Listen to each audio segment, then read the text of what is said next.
Selam arkadaşlar, kanalıma tekrar hoş geldiniz. Bugün sizlere makrome ipiyle melek nasıl yapılır bunu göstereceğim. Yapımı çok kolay. Hızlıca videomuzu başlatalım ve bu güzel meleğimiz nasıl yapılıyormuş görelim.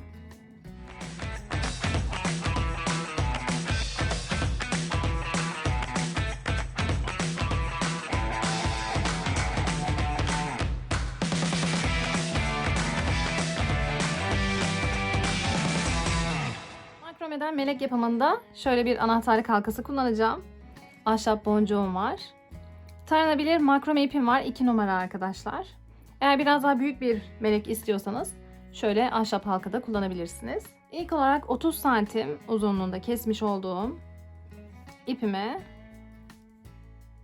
boncuğumu geçiriyorum.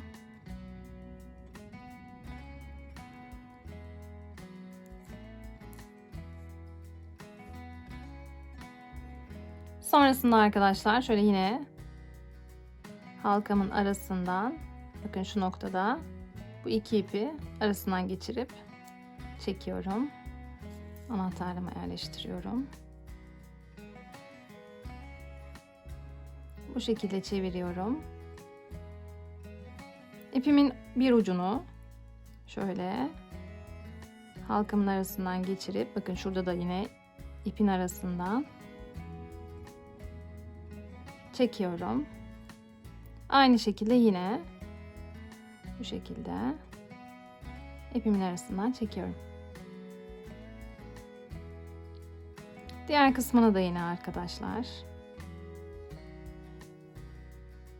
arasından geçiriyorum halkamın ve ipin de arasından geçirip çekiyorum.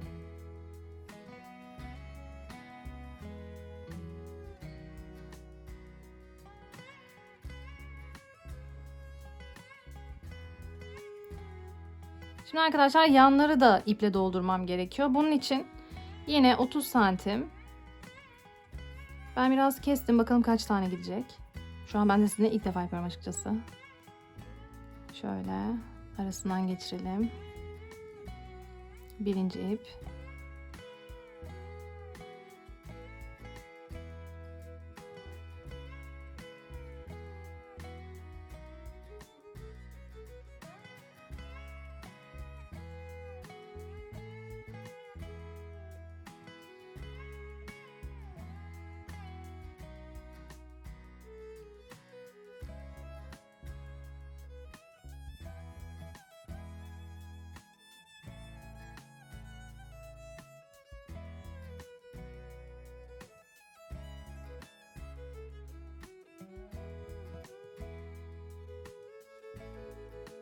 Beşinci ipi ekliyorum arkadaşlar.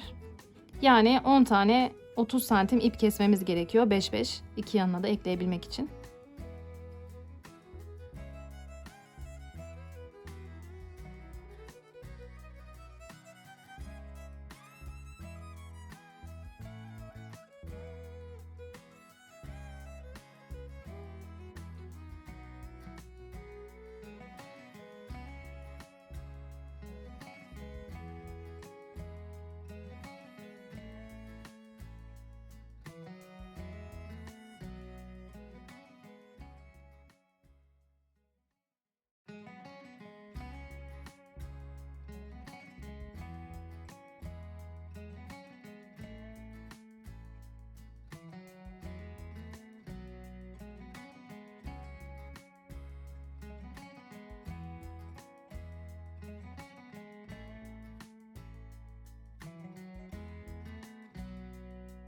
Şimdi arkadaşlar 5 sağa 5 sola ip ekledik. Bu iplerden şöyle 1, 2, yani 2, 2, 4 bu şekilde göstereyim. Aşağıya doğru çektim. Buradan da şöyle 1, şöyle 2, aşağıya doğru çektim. Bakın burada kaç tane ipim var? 2, 4, 6, 8, 10 tane. Şimdi bu 10 ipi şöyle aradan herhangi bir iple, bende şöyle parlak bir ip var, bununla bağlayacağım. Öncesinde biraz doluyorum, sonra bağlıyorum.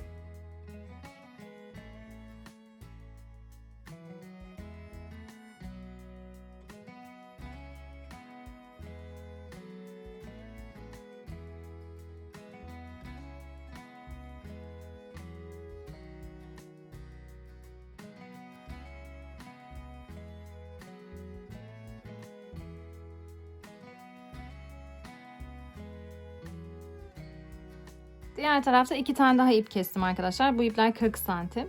Şimdi düğümlerimizi oluşturacağız. Şöyle yana doğru alıyorum.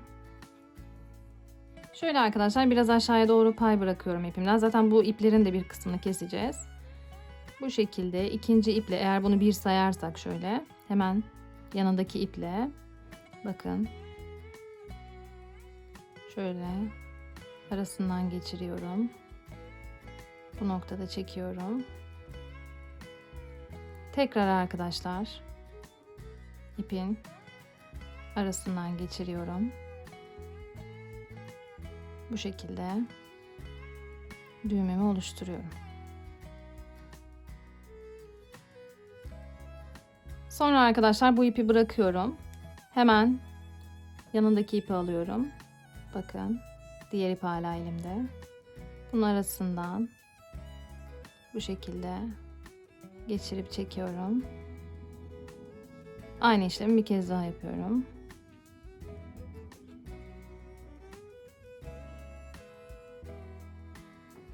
Bu ipi de bıraktım. Tüm iplerle 2 defa düğümlüyorum.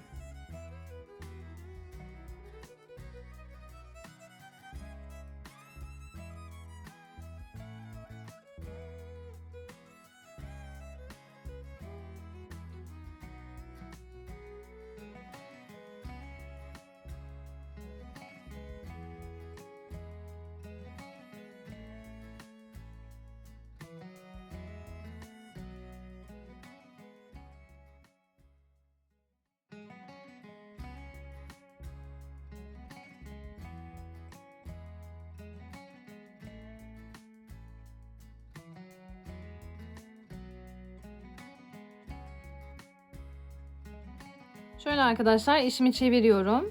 Kalan ipimle yine ikinci sıra düğümlerimizi oluşturacağız. Bunun için uzun olan ipimi sağ elime alıyorum. Diğer ipi de şöyle arasından geçiriyorum. Yine 2 defa düğümlüyorum.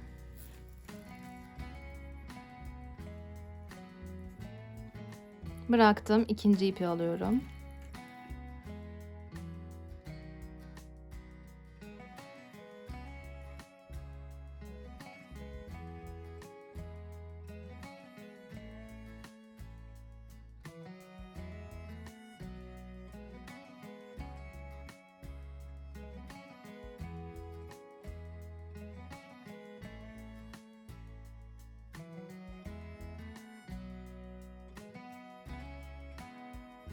Sol kısma geçiyorum arkadaşlar. Sol tarafta da yine aynı şekilde düğümlerimizi oluşturuyoruz.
Düğümlerimi tamamladım arkadaşlar. Şöyle baştaki iplerimi yukarıya doğru alıyorum.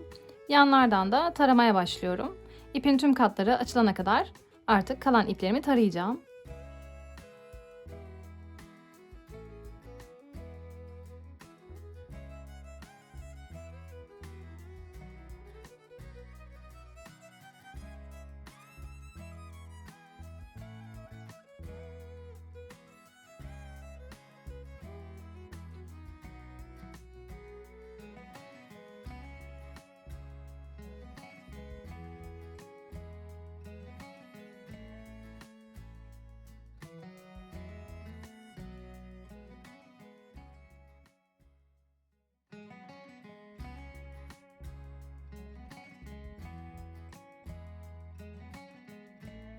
Taradıktan sonra arkadaşlar kenar kısımlarından biraz kestim. Görmüş olduğunuz gibi. Şurayı da eşitleyelim. Meleğim neredeyse bitti. Şu kanat kısımları biraz daha hacimli dursun diye saç spreyi kullanacağım. Herhangi bir spreyi kullanabiliriz. Şöyle altına bir kağıt koyalım.